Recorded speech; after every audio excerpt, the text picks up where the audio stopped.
Diriwayatkan oleh Imam Ahmad bin Hanbal dalam musnadnya bahwa ada seorang laki-laki yang bernama Nuaiman. Ini Nuaiman di kehidupan Rasul sallallahu alaihi wasallam ada orang yang seperti itu gitu. Orang yang sering minum minuman keras. Rasulullah SAW marah, murka. Rasulullah kalau yang berhubungan dengan Rasulullah tidak marah. Tapi kalau sudah berhubungan dengan agama, Rasulullah SAW adalah orang yang paling marah, orang yang paling istiqamah dalam kebenaran. Maka Rasulullah panggil Nuaiman, apa yang kau lakukan? Dia katakan, aku minum minuman keras ya Rasulullah. Rasulullah cambuk dia. Kemudian dia bertobat kepada Allah. Kemudian ketahuan lagi minum. Kemudian dicambuk lagi oleh Rasulullah SAW, sehingga sebagian sahabat memukul dia dengan pukulan yang banyak. Sehingga apa yang berlaku? Sebagian sahabat mengatakan, la'natullahi ala Nuaiman. Semoga Allah melaknat Nuaiman. Dia mempermainkan Rasulullah. Dia bilang sudah mau taubat tapi minum lagi. Dia bilang sudah mau taubat tapi minum lagi. Maka Rasulullah SAW mengatakan, la tal'anuh fa innahu yuhibbullah wa rasulah. Kata Rasulullah, jangan kamu laknat Nuaiman, karena dia itu cinta sama Allah, cinta sama Rasulnya. Dalam riwayat dia dicintai Allah dan dicintai oleh Rasulnya Muhammad sallallahu alaihi wasallam. Ibn Majah menceritakan bahwa Nuaiman ini pernah suatu waktu diajak oleh Sayyidina Abu Bakar pergi ke negeri Syam. Negeri Syam itu di mana? Seperti yang diceritakan tadi, antara daerah Suriah, Lebanon, Yordania, kemudian Palestina. Daerah seperti itu. Umumnya orang Quraisy pada masa itu mereka memiliki rihlah berdagang, membeli dagangan ke Syam, kemudian dijual lagi di kota Makkah. Ketika itu Rasulullah SAW didatangi Abu Bakar. Sayyidina Abu Bakar mengatakan kepada Rasulullah, ya Rasulullah, saya mau izin ya Rasulullah. Mau apa? Saya mau ajak dua sahabat kamu ini ikut berdagang ya Rasulullah. Siapa kata Rasul? Nuaiman. Kata Rasulullah SAW, Nuaiman kamu mau ajak? Mau ngapain? Biar seru-seruan aja ya Rasulullah. Kata Rasulullah, ya sudah, saya izinkan kamu bawa Nuaiman. Ketika itu Sayyidina Abu Bakar membawa Nuaiman sama satu sahabat namanya Suwaibid ibn Harmalah. Siapa namanya?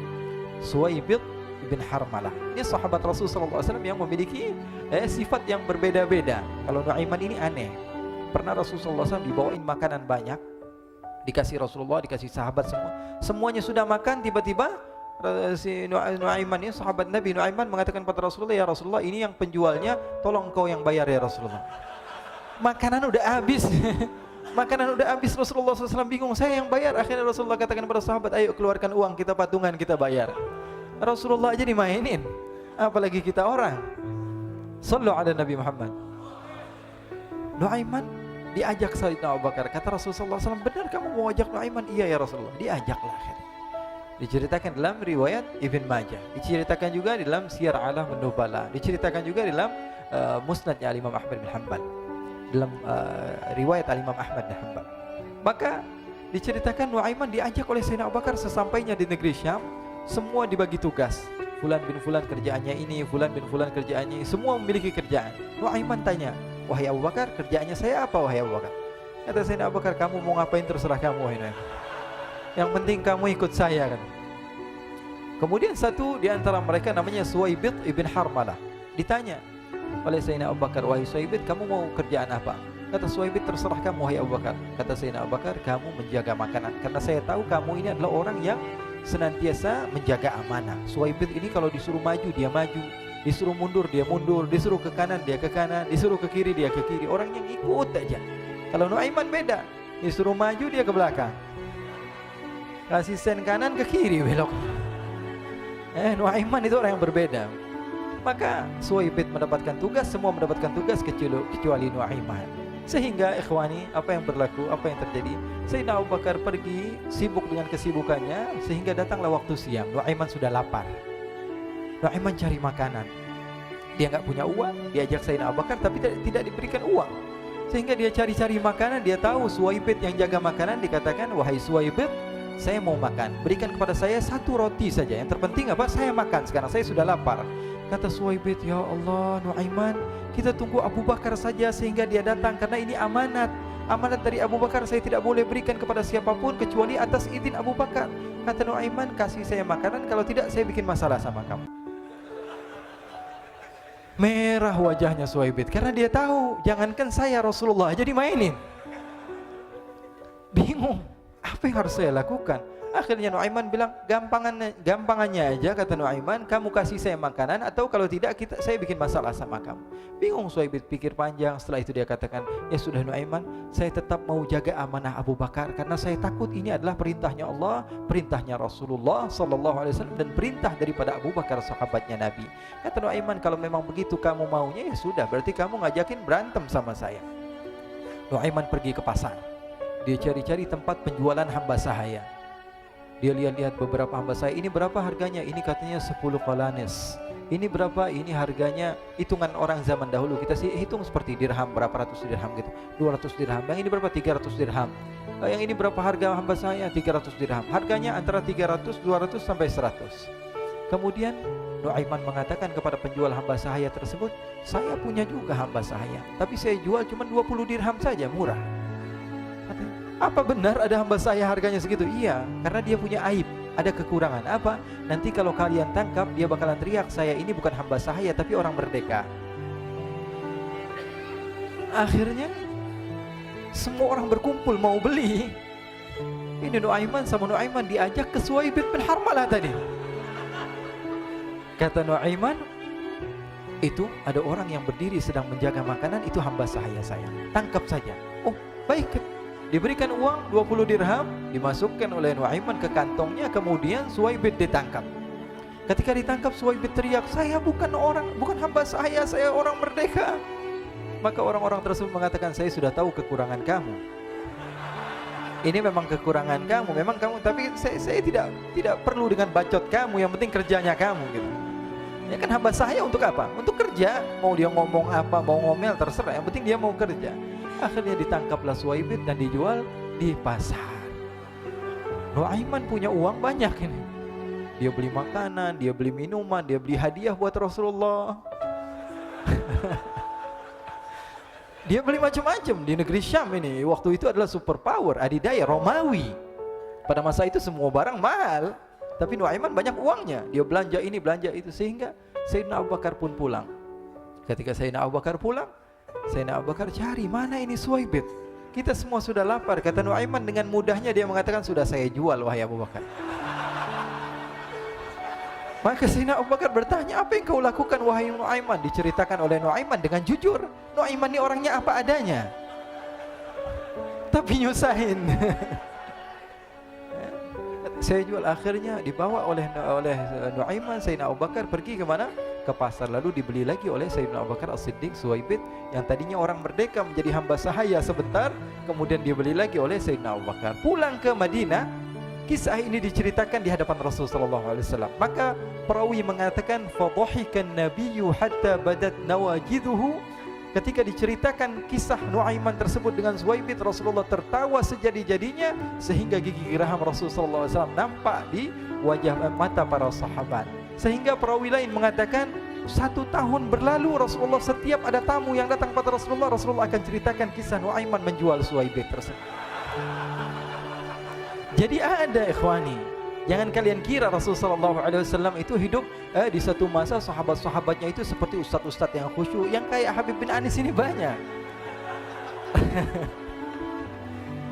Bahkan ikhwani, mungkin di akhir karena masanya sudah habis, pernah suatu waktu Rasulullah SAW didatangi asyraf, delegasi dari beberapa negara yang ingin mengenal apa itu agama Islam. Sehingga mereka datang ke rumah Rasulullah SAW membawa unta, kendaraan yang ketika itu kendaraan yang paling mahal mereka miliki, itu untanya yang paling mewah. Diikat di depan rumah Rasulullah SAW. Tamunya pun masuk, duduk bersama Rasulullah SAW. Di depan rumah Rasulullah SAW ada beberapa sahabat. Ada Sayyiduna Hamzah, kalian tahu Sayyidina Hamzah adalah orang yang pemberani. Ada Sayyiduna Umar, kalian tahu Sayyidina Umar adalah orang yang pemberani.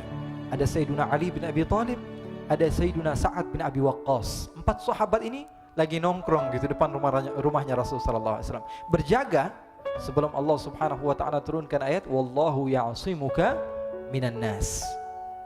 Ketika mereka sedang asyik duduk, tiba-tiba Nuaiman datang. Ini Nuaiman kalau datang pasti bikin sesuatu yang aneh. Bahkan dikatakan tidaklah Rasulullah SAW dalam keadaan bersedih, kecuali Nuaiman datang Rasulullah akan tersenyum. Jadi sebagian sahabat itu senang kalau sudah Nuaiman datang, pasti Rasulullah bahagia. Tapi ketika itu Nuaiman datang, ingin duduk bareng-bareng Sayyidina Hamzah. Sayyidina Hamzah katakan kepada Nuaiman, bercanda begitu. Nuaiman, kamu lihat unta orang datang dari luar Arab ini. Lihat, kata Nuaiman, ini besar banget ini, badannya besar gitu. Dagingnya pasti banyak. Iya nih, kalau kita sate enak nih ntar malam. Kata Nuaiman. Kata Sayyidina Hamzah, apakah kamu berani? Kata Nuaiman, saya berani aja asal kalian gak bilang sama Rasulullah. Kata Sayyidina Hamzah, benar wahai Nuaiman, benar kan? Akhirnya Sayyidina Hamzah lupa masalah itu, cuma bercanda-bercanda saja. Sayyidina Hamzah lagi asik sama Sayyidina Umar, Sayyidina Ali. Tiba-tiba apa? Ternyata ketika dia melihat unta tersebut sudah pisah antara kepala sama badannya. Nuaiman mengatakan, wahai Hamzah, ini unta saya sudah potong, saya mau pergi sebentar. Kalau Rasulullah cari saya, tolong jangan beritahu di mana saya. Nanti kalau keadaan sudah aman, mari kita nyate bareng-bareng. Ini ada yang seperti itu di zaman Rasulullah SAW. Maka dia pun berlari dan berlari mencari satu tempat supaya Rasulullah SAW dia selamat daripada Rasulullah SAW. Sehingga Sayyidina Hamzah bingung, ini kalau Rasulullah keluar gimana? Ada Hamzah Asadullah, ada Ali bin Abi Thalib, ada Umar, gak bisa jaga kendaraannya, tamunya Rasulullah sallallahu alaihi wasallam. Akhirnya benar apa yang terjadi, ikhwani. Rasul sallallahu alaihi wasallam tamunya mau pulang. Ketika dia buka pintu tamu melihat apa? Untanya sudah begitu. Mereka teriak, "Wa naqatah, unta kami wahai Muhammad. Baru mau kenal Islam, unta kami, kendaraan kami sudah dibuang." Rasulullah SAW lihat Sayyidina Hamzah, lihat Sayyidina Ali. Mereka nggak bisa ngomong, mereka hanya bilang apa? Nuaiman ya Rasulullah. Rasulullah perintahkan Sayyidina Umar, wahai Umar, sekarang kamu ambil uang, kemudian kamu gantikan, kemudian kamu berikan 2 kali lipat daripada harta unta ini, sehingga apa? Agama Islam tidak didengar dengan sesuatu yang tidak baik di luar sana. Akhirnya diberikan harta, diberikan unta yang baru dan diberikan harta yang lebih untuk orang tersebut, sehingga orang tersebut tidak menjelek-jelekan agama Islam. Kata Rasulullah SAW, dan sekarang waktunya kita balas dendam sama Nuaiman. Nuaiman ternyata berlari tempat yang jauh sampai hampir keluar dari kota Madinah. Dia dapatkan seorang sahabat Nabi yang hadir juga dalam peperangan Badar, namanya Al-Miqdad bin Al-Aswad. Siapa namanya? Al-Miqdad bin Al-Aswad ketika itu sedang menggali sumur. Ketika sedang menggali sumur, Nuaiman datang. Nuaiman katakan kepada Miqdad, wahai Miqdad, wahai sahabat Rasul, kamu orang yang hadir dalam peperangan Badar, kamu adalah orang yang hebat. Dipuji-puji sama Nuaiman. Ada maunya ini. Akhirnya dia bilang, wahai Miqdad, tolong saya. Kenapa wahai Nuaiman, kamu ini kekasihnya Rasulullah, orang yang disayang sama Rasulullah. Kenapa? Saya ini sedang dikejar-kejar orang jahat. Tolong selamatkan saya pengen masuk ke dalam sumur, boleh atau tidak? Kata Miqdad, siapa yang mengejar kamu? Pokoknya saya dikejar sama orang-orang. Kamu mau atau tidak selamatkan saya? Ya sudah, selagi kamu itu adalah sahabat Nabi, silahkan kamu masuk. Masuk akhirnya Nuaiman ke dalam sumur tersebut. Lalu Nuaiman mengatakan, wahai Miqdad, dia keluar lagi. Nanti kalau ada yang cari saya, tolong jangan beritahu saya di dalam sumur ya. Kata Miqdad, baiklah. Kata Nuaiman, siapapun yang bertanya tentang saya, kamu tidak akan kasih tahu? Iya, kata. Walaupun Rasulullah yang tanya saya? Katanya, enggak mungkin Rasulullah datang ke tempat sejauh ini. Iya, walaupun Rasulullah. Akhirnya masuk Nuaiman. Setelah beberapa menit Rasulullah dan rombongan benar datang. Miqdad bingung ini. Ini kenapa Rasulullah datang ke RW kami ini? Ada apa ini Rasulullah sampai sejauh ini? Ditanya, ya Rasulullah, ada apa ya Rasulullah? Kata Rasulullah, saya cari Nuaiman. Di mana Nuaiman? Innalillah, kata Miqdad. Enggak dijawab ini Rasulullah.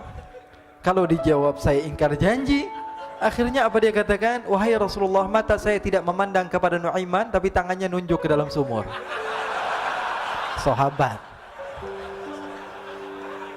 Apa dia bilang? Mata saya tidak melihat kepada Nuaiman, tapi tangannya nunjuk ke sumur. Akhirnya dibuka sama Rasulullah, Nuaiman muncul. Kata Rasulullah, Nuaiman, kamu bikin malu saya, wahai Nuaiman. Ya Rasulullah, yang bersalah bukan saya, tapi orang yang mencari saya bersama kamu ya Rasulullah. Akhirnya Rasulullah nengok, siapa? Ternyata Nuaiman sudah lari kabur. Sallu ala Nabi Muhammad. Kisah-kisah seperti ini sebenarnya banyak sekali ya. Ini menunjukkan kepada kita bahwa kehidupan Rasulullah itu begitu indah. Rasulullah SAW, kalau kamu mau menjadi orang yang baik, contoh Rasulullah.